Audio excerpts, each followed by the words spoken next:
J'ai vu beaucoup de personnes s'insurger des propos de M. Macron concernant l'armée française, la présence de l'armée française en Afrique. Euh, vous savez que depuis quelque temps, l'armée française quitte de plus en plus, quitte de plus en plus l'Afrique.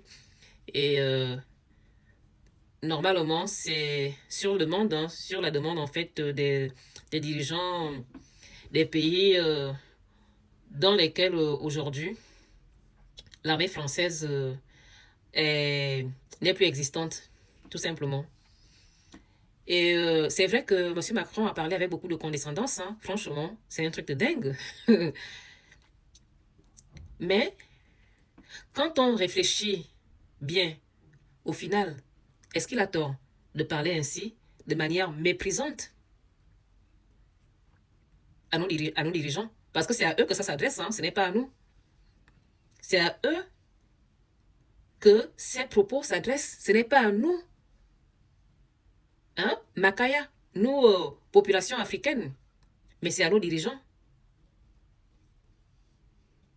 Et pour ma part, je pense que M. Macron avait raison de parler ainsi à nos dirigeants, de parler ainsi aux Africains. Il avait raison. Parce que si nous-mêmes, déjà de base, nous ne nous respectons pas, mais comment est-ce que nous allons demander à quelqu'un d'autre de le faire, de nous respecter? Ce n'est pas logique, la famille. Vous me regardez comment nos chefs d'État eux-mêmes refusent de se respecter. Regardez comment ils sont en train d'accepter que nos valeurs africaines soient détruites pour faire place à des choses venues sous d'autres cieux. Des choses qu'on leur donne sous d'autres cieux, qu'ils amènent chez nous en Afrique, tout en crachant, tout en détruisant nos valeurs. Je n'ai pas envie de rentrer en fait dans tout ce que vous connaissez, vous connaissez la situation de l'Afrique et ce que font nos chefs d'État. Ces personnes qui n'ont jamais voulu s'affirmer comme le font les autres chefs d'État dans le monde, il n'y a qu'en Afrique où on retrouve des personnes à la tête des pays, mais qui n'ont pas envie de s'affirmer, qui n'ont pas envie eux-mêmes d'avoir leur politique à eux pour leur pays, qui n'ont pas besoin de souveraineté, mais qui sont contents de servir les personnes d'autres cieux, qui sont contents d'imposer ou sinon de mettre en pratique les choses venues d'ailleurs. Vous me regardez avec la question des recto verso, comment on les appelle, les oubis. Les recto verso, regardez, ce ne sont pas les choses que nos grands-parents nous avaient laissées. Nos grands-parents, aujourd'hui, nos ancêtres, se retourneraient, ou du moins se retournent dans leur tombe aujourd'hui en voyant ce qu'est devenu en fait notre Afrique, nos valeurs, la famille. Donc, dès l'instant que nos chefs d'État, d'une certaine manière, de manière directe ou indirecte, acceptent de détruire leurs propres valeurs, je rappelle ici que nos valeurs, en fait, les valeurs d'un pays représentent quelque part l'identité de ces populations.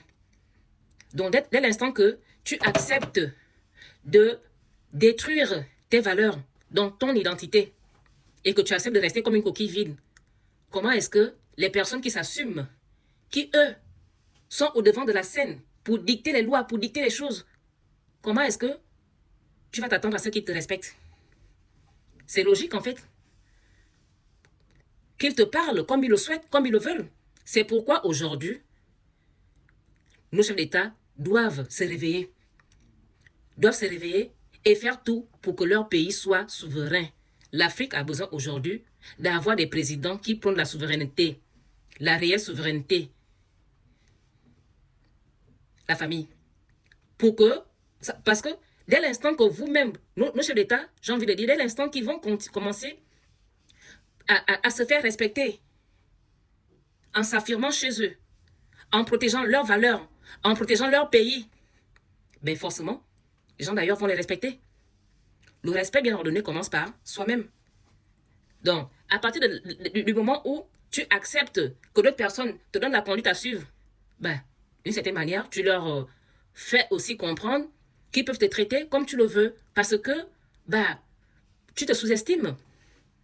Parce que pour toi, tu ne penses pas être vraiment, en fait, tu ne penses pas être capable, en fait, de prendre les choses en main.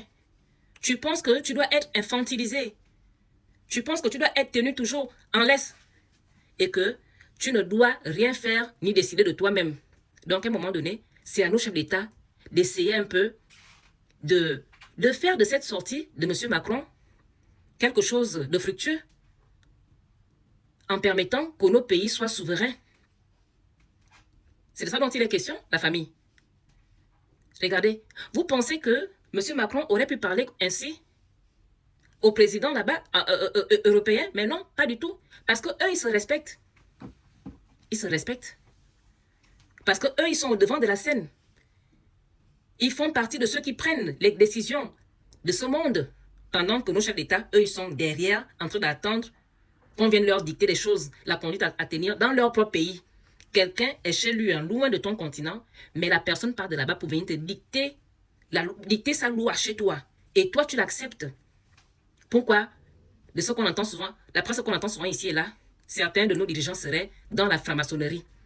Et donc, c'est à cause de la franc-maçonnerie que certains accepteraient d'être tenus en laisse, de détruire les valeurs dans leur pays, sans compter ceux qui le font pour des questions de pouvoir et d'argent. Parce qu'il faut dire quand même qu'en Afrique, il y a beaucoup de personnes assoiffées d'argent et du pouvoir. Et la plupart font toujours tout pour arriver à la tête de nos pays. Tu les vois venir, là, ils se battent là. Tu penses que c'est pour le bien du pays. Tu penses que c'est pour l'intérêt des populations. Rien à faire. Ce n'est que pour son propre intérêt. Pour son intérêt à lui seul, il va accepter de détruire son pays. Il va accepter de bafouer leurs valeurs. Donc, c'est à nos chefs d'État de comprendre. Chez nous, Fondélès, on dit souvent, comment? Je pense que comme ça qu'on dit ça, on dit souvent ça, la famille.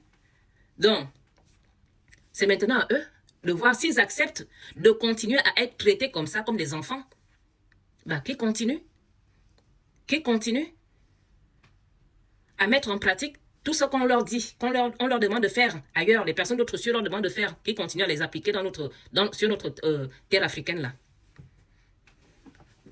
C'est ça. Maintenant, s'ils pensent qu'à un moment donné, il faut savoir dire stop. Dans la vie, il faut savoir dire stop à des choses. Et je pense que c'est le moment, et ce n'est pas mauvais, ce n'est pas méchant en fait de vouloir prendre son destin en main. Mon Dieu. Donc, voici, on vous a tendu la perche. C'est maintenant à vous de choisir si vous voulez vraiment être libre de vos mouvements, si vous voulez vraiment être des personnes qui sont à la tête de leur pays et qui décident d'eux-mêmes, avec leur population, du destin de leur nation.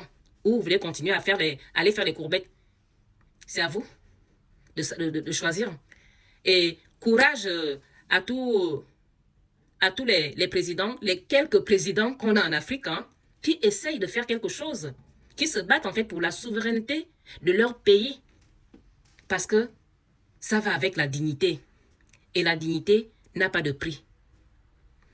Merci pour ceux qui vont mettre cette vidéo dans leurs favoris.